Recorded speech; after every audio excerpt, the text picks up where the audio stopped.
Dr. Sam Rivera had always believed he was subtle. In his mind, he was the type of quiet scientist who could admire someone without ever letting a single hint slip. Unfortunately for him, his alien partner, Zyphara, came from the Aethelian race, a species whose senses were so sharp that even the smallest shift of breath could give away a secret. So when Sam let his gaze linger a little too long on the elegant curve of her bioluminescent patterns, she noticed instantly. The research lab on Aethelian station was silent except for the hum of energy conduits and the soft pulse of Zyphara's glowing markings. She stood over their shared console, analyzing newly captured resonance waves. Sam tried to focus on the data, but his thoughts kept drifting. Aethelian physiology was mesmerizing, the way their crystalline skin refracted light, the delicate shimmer of their tendrils, the serene expression that made them look like living constellations.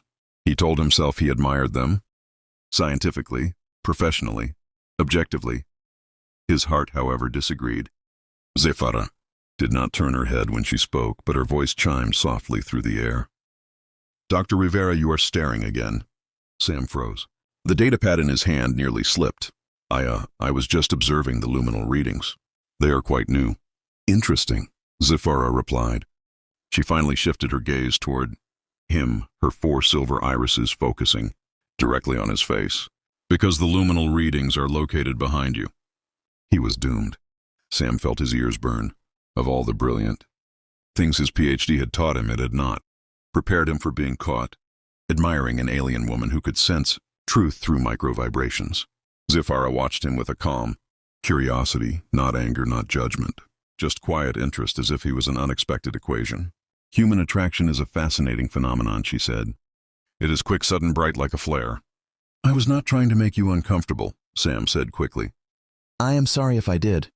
"You did not," she replied. "But I am curious. What exactly did you find so captivating that you forgot the direction of the console?"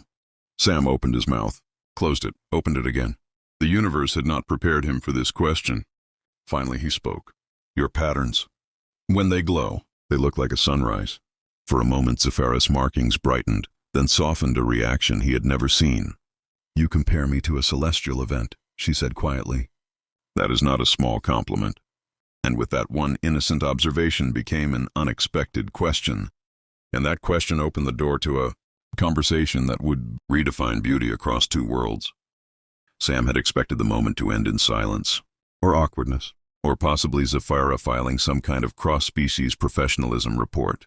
Instead, she tilted her head slightly, bioluminescent strands drifting like slow waves in zero gravity. "Human metaphors are vivid," she said. "But I wish to understand the one you used." "Why a sunrise?" Sam rubbed the back of his neck. "A sunrise means warmth, hope, the beginning of something good, something beautiful." Zyphara considered this as though he had presented her with a brand new particle. "Aethelian beauty is measured differently," she said. "Symmetry of light, purity of resonance, balance of biocrystals. Our standards are mathematical." "That sounds intense." "It is." Her eyes softened ever so slightly. "Which is why your answer intrigues me. You compared my glow not to a formula, but to a feeling." Sam's heart jumped. "Is that bad?" "No," she said. "It is simply unfamiliar."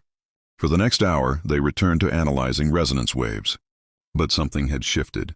The air felt charged, like the moments before a storm. Zyphara worked with her usual precision. Yet every once in a while, Sam caught her studying him, as if she were recalibrating her understanding of him atom by atom. At last she spoke again. "Dr. Rivera, may I ask another question?" He hesitated. "Depends on the question. Are such observations common among humans?" "Compliments, I mean. Not really in research labs," Sam said. "And especially not between cross-species colleagues." "Then why did you say it?" Sam took a slow breath. He had 2 options, lie or step into the unknown. He chose the latter. "Because I meant it. And because sometimes beauty deserves to be acknowledged." Zyphara blinked, her eyes refracting fractured silver. "In Aethelian culture, acknowledging beauty creates an echo bond, a resonance between 2 individuals. It is considered a step toward emotional closeness." Sam swallowed. "Is that okay?" "I do not know," she said honestly. "But I would like to understand it." Before he could respond, the lab lights dimmed, the station shifting to night cycle. Shadows deepened across Zyphara's crystalline features. Her glow brightened automatically to compensate, casting soft patterns on the walls. She looked ethereal, otherworldly, breathtaking. "Sam," she said, finally using his first name, "what does beauty mean to humans at its core?" He hesitated again, but only for a moment. "It means something that makes you feel more alive," he said softly. "Something that changes you, even a little." Zyphara's glow pulsed with a low, warm frequency. "Then perhaps," she said, "I am beginning to understand." And in that fragile, glowing moment, something unspoken formed between them, an early resonance. Delicate but unmistakable, a beginning. The next morning the lab felt different. Not visually. The consoles still flickered, the reactors still hummed, and the walls still held their sterile silver sheen.